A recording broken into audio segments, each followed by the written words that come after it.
ভোটের আগে তৃণমূল শিবিরে বড় জয়। মালদার রাজনীতিতে বড় ধাক্কা খেল বিজেপি। 26-এর ভোটের আগেই নিজের দল ভারী করে নিচ্ছে তৃণমূল। হ্যাঁ, শেষমেশ তৃণমূল কংগ্রেসে যোগ দিলেন বিজেপি সাংসদ খগেন মুর্মুর স্ত্রী অরুণা মার্ডি। সিঙ্গুরের সভার আগে বাজিমাত তৃণমূলের। বিজেপি সাংসদদের স্ত্রী যোগ দিলেন ঘাসফুলে। খগেন মুর্মুর ঘরেই ভাঙন। স্ত্রীর তৃণমূলে যোগদানে অস্বস্তিতে পড়ল বিজেপি। মমতার সভার দিনেই বিজেপিতে বড় ধাক্কা। তৃণমূলে এলেন অরুণা মার্ডি। বিজেপিতে কাজের সুযোগ নেই, দল ছেড়ে বিস্ফোরক অরুণা মার্ডি। আদিবাসী রাজনীতিতে মোড় ঘোরালো সিঙ্গুর। খগেন মুর্মুর স্ত্রী তৃণমূলে যোগদান। বুলডোজার রাজনীতির প্রতিবাদে দলবদল। বিজেপি ছেড়ে তৃণমূলে কেন এলেন অরুণা মার্ডি? এদিকে বিজেপিকে বিঁধলেন বীরবাহা হাঁসদা। ব্রাত্য থেকে ঘাসফুলে। বিজেপি ছেড়ে তৃণমূলে অরুণা মার্ডির নতুন যাত্রা শুরু। মালদায় বিজেপির ভিতরেই ফাটল। খগেন মুর্মুর পরিবারে দলবদলের চমক। দেখুন ঠিক কি ঘটল। সিঙ্গুরে মুখ্যমন্ত্রী মমতা বন্দ্যোপাধ্যায়ের জনসভার দিনে রাজ্য রাজনীতিতে ঘটে গেল বড়সড় রাজনৈতিক চমক। সভা শুরুর ঠিক আগে কলকাতায় এসে তৃণমূল কংগ্রেসে যোগ দিলেন বিজেপি সাংসদ খগেন মুর্মুর স্ত্রী অরুণা মার্ডি।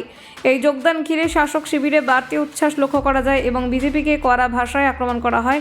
তৃণমূল ভবনে আনুষ্ঠানিকভাবে অরুণা মার্ডির যোগদান অনুষ্ঠান অনুষ্ঠিত হয়।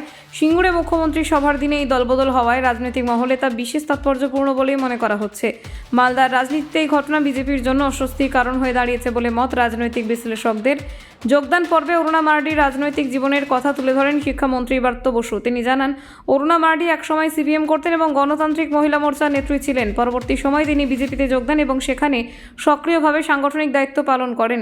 ব্রাত্য বসু আরও বলেন, খগেন মুর্মু বিধায়ক থাকাকালীন এবং পরে সাংসদ নির্বাচনে প্রতিদ্বন্দ্বিতা করার সময় অরুণা মার্ডি গুরুত্বপূর্ণ ভূমিকা নেন। বিজেপির একাধিক কমিটির প্রধান হিসেবেও তিনি কাজ করেছেন। তার সাংগঠনিক দক্ষতা এবং অভিজ্ঞতাকে গুরুত্ব দিয়ে তৃণমূল তাকে দলে স্বাগত জানিয়েছে বলে জানান তিনি।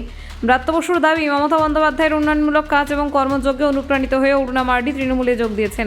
একই সঙ্গে অভিষেক বন্দ্যোপাধ্যায়ের অনুমতি এবং দিক নির্দেশনাতে এই যোগদান সম্পন্ন হয়েছে বলে তিনি উল্লেখ করেন। সাংবাদিক বৈঠকে অরুণা মার্ডিকে পাশে বসিয়ে বিজেপির বিরুদ্ধে তীব্র আক্রমণ শানান মন্ত্রী বীরবাহা হাঁসদা। আদিবাসী সমাজের প্রসঙ্গ তুলে তিনি বলেন, যাদের শরীরে প্রকৃত আদিবাসী রক্ত রয়েছে তারা বিজেপির রাজনীতি করতে পারেন না। আদিবাসীদের অস্তিত্ব রক্ষার জন্য বিজেপিকে ছেড়ে আসাই একমাত্র পথ বলে মন্তব্য করেন তিনি। কেন্দ্রীয় সরকারের বিরুদ্ধে অভিযোগ তুলে বীরবাহা হাঁসদা বলেন, বিজেপি আদিবাসীদের ধর্মীয় স্বীকৃতি দিতে চায় না। তাদের সংস্কৃতি এবং বিশ্বাসকে অবহেলা করা হচ্ছে বলে তার অভিযোগ।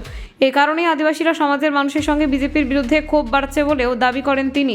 অসমের সাম্প্রতিক উচ্ছেদ অভিযানের প্রসঙ্গ টেনে বীরবাহা হাঁসদা জানান, বিজেপি শাসিত রাজ্যে 29টি আদিবাসী পরিবারের ঘর বুলডোজার দিয়ে ভেঙে দেওয়া হয়েছে। পরিবারগুলিকে খোলা আকাশের নিচে থাকতে বাধ্য করা হলেও বিজেপির কোনো নেতা সেই ঘটনায় প্রতিবাদ করেননি বলে অভিযোগ তোলেন তিনি। তৃণমূলে যোগ দিয়ে অরুণা মার্ডি বলেন, তিনি মূলত কাজের রাজনীতিতে বিশ্বাসী। মানুষের জন্য কাজ করার ইচ্ছে থাকলেও বিজেপিতে থাকাকালীন সেই সুযোগ তিনি পাননি। দলের অন্দরে তাকে গুরুত্ব দেওয়া হয়নি এবং তিনি কার্যত ব্রাত্য হয়ে পড়েছিলেন বলে দাবি করেন। অরুণা মার্ডির কথায় মমতা বন্দ্যোপাধ্যায়ের আদর্শ এবং মানুষের প্রতি তার দায়বদ্ধ রাজনীতি তাকে গভীরভাবে অনুপ্রাণিত করেছে।